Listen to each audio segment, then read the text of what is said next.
Hello YouTube, this is SparkyGoat, and I am a new and current YouTuber who will be providing videos that will entice, enrich, and inspire. I think I stole that from somewhere. That's funny. Let's see. I think I got that from, oh yeah, Santa Monica College's series on lectures and such. Well, anyways, that's besides the point. I won't be giving away my real name. I'll just be going by Sparky Goat. I I am a fun-loving being and creature that loves to do all sorts of things and talk about all sorts of creative and interesting ideas. And I do a lot of things in my life, and I like to share those with you, the YouTube community. So I'll be starting off by talking about myself. I'm an adult male. I am 5'9" ish, weigh 150 pounds. If you taking me for a sniper target, you got my dimensions, so I'm sure that could help you if you're trying to assassinate me. You don't have my location though, so good luck there. Let's see. After my dimensions, let's see. I go to Santa Monica College. I have been attending there for, well, let's just say I'm a sophomore. There's a whole backstory to all of that, the reason why I'm only a sophomore. But hey, you are where you are in life, right? So let's see.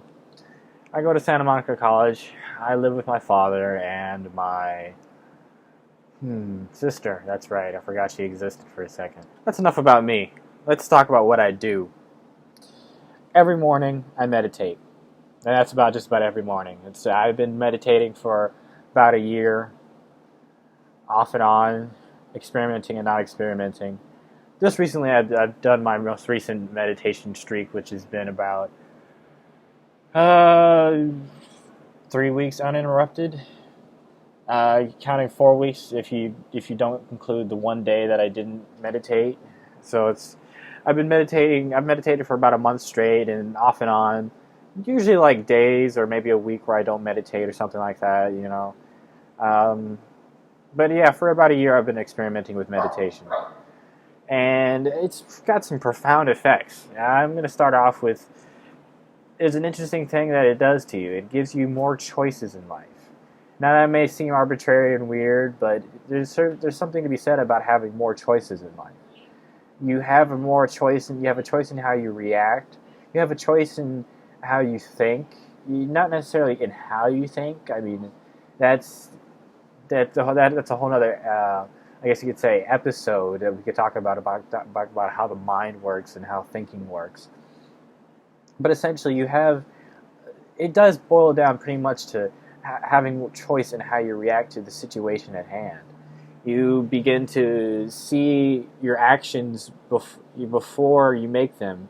You begin to realize that your thoughts spur into action, that a thought precedes an action always. That, when you're running and you're huffing and puffing, and the one thing you can always think about, which is the easiest thing to think about, is stopping. But you can't think about that. You can't give in to that thought, because eventually that thought turns into action, and you'll stop running. You'll start walking, or you'll just stand still. I can't go too fast, or else my computer runs out of RAM. This is frustrating. It's like I can't make too many movements or such. But there's so many other things to meditation. Further on meditation, I would say that it provides mental concentration. I've even read studies that it grows gray matter. In monks, they studied the monks of brains that have meditated over a course of years, and they found that their brain has more gray matter, and gray matter is linked to concentration ability. There's other things that gray matter is linked to, but I don't know them. I've read this study about, I don't know, a year ago when I first started meditating, and was reading articles about meditation and its practice. So beyond growing gray matter, you get more choices. You get, I don't know, you get a sort of, become released from your thoughts. Because your thoughts can end up being this sort of prison that holds you back from enjoying everyday life and everyday practices. If you have a bad thought, and if you become unraveled in it, your 10 seconds can feel like agony or hell. It's terrible if you're to be honest, my life when I didn't meditate was a life filled with anxiety and grief. I was always worrying about what might happen if I didn't do this, or what might happen if I did do this, And now I live my life without anxiety. I am free from anxiety. It may sound like a lie or some sort of untruth that is very, very, very misleading.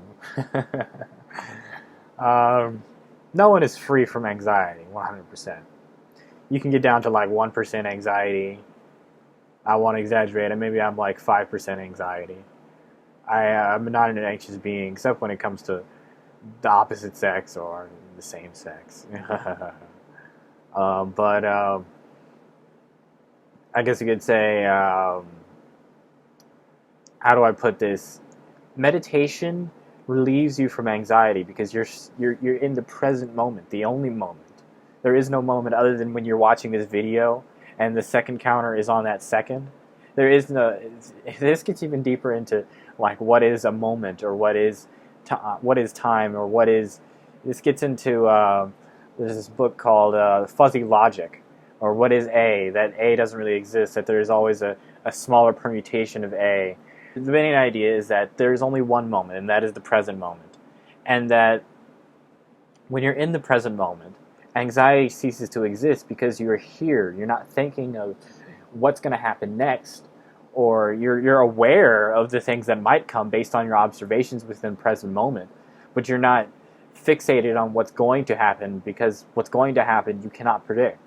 It is essentially impossible to predict what is going to happen. Even though the approximate present determines the approximate future, there's so much in the ways of chaos, and the ways of chaos theory, and the ways that just imagine, what if we'd be millions and billions of years into our future if we could calculate what happens next, or to the 99th percent of what chance of what's going to happen. We'd be millions of years into the future of mathematics to be able to calculate what happens. You'd be calculating the airflow. You'd be calculating the we don't even understand the brain fundamentally. I mean, to be honest, it's a myriad of possibilities to what can happen within its future, and of calculating reality. And I think I just lost myself in thought because I just tangented like 15,000 times. And I think I was talking about what's going to happen. I was talking about anxiety. This is interesting to see where thoughts and ideas can flow to. I know so much, yet I know so little. I'm humble yet haughty at the same time. Being free from your thoughts makes you realize something.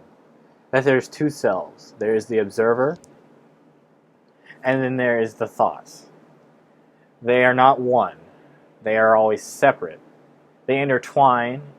They sometimes react to each other. They sometimes are dependent on each other.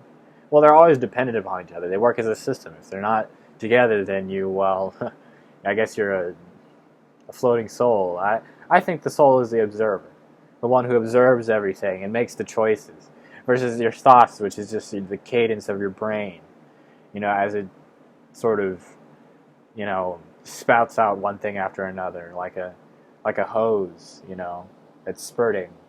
And you could think, in the gutter if you want, but not everybody has that body part, but that's why I analogize it to a hose that's spurting.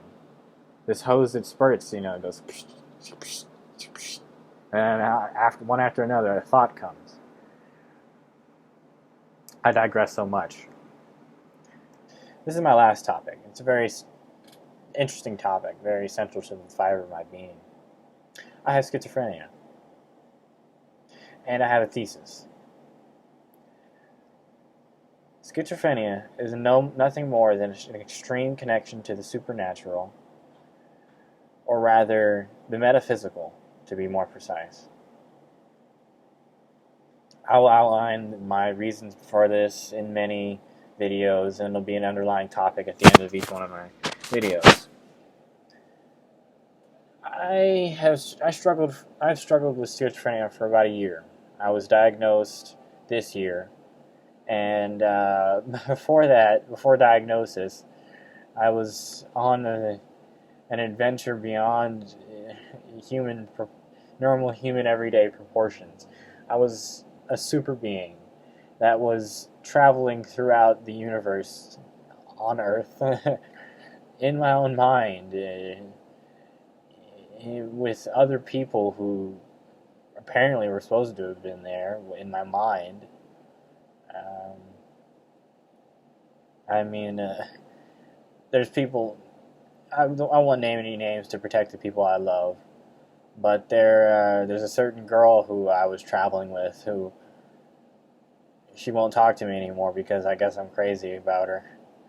My schizophrenia somehow made some sort of copy of her, and I was traveling throughout my schizophrenia with this girl, and I was having this wonderful grand adventure with this person in my mind, and it's really interesting to see what schizophrenia does to you. It makes you do all sorts of crazy things if left untreated, and if you don't know you have schizophrenia.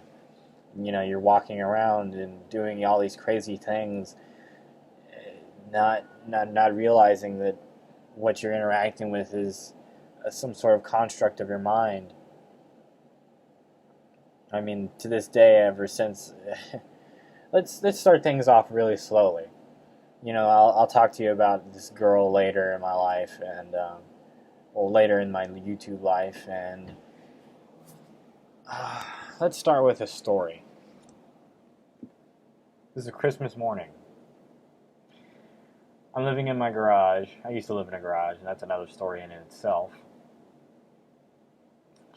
And I go up to visit my neighbors because they celebrate Christmas. And I get this surreal case of deja vu when I'm up there.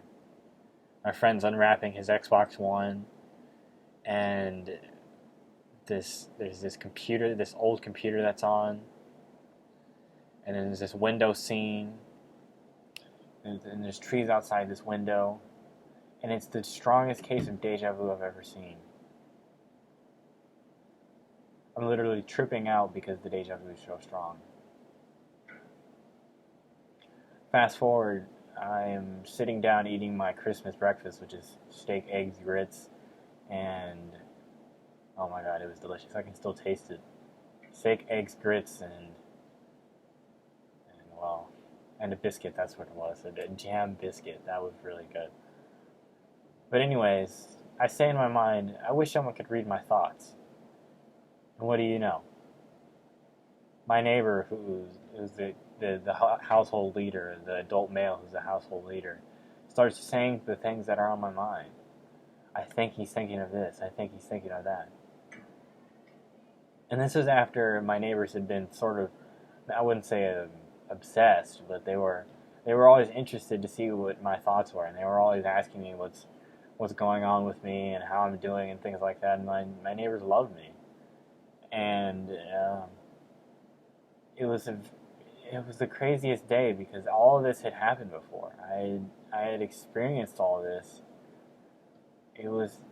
I had put paper under the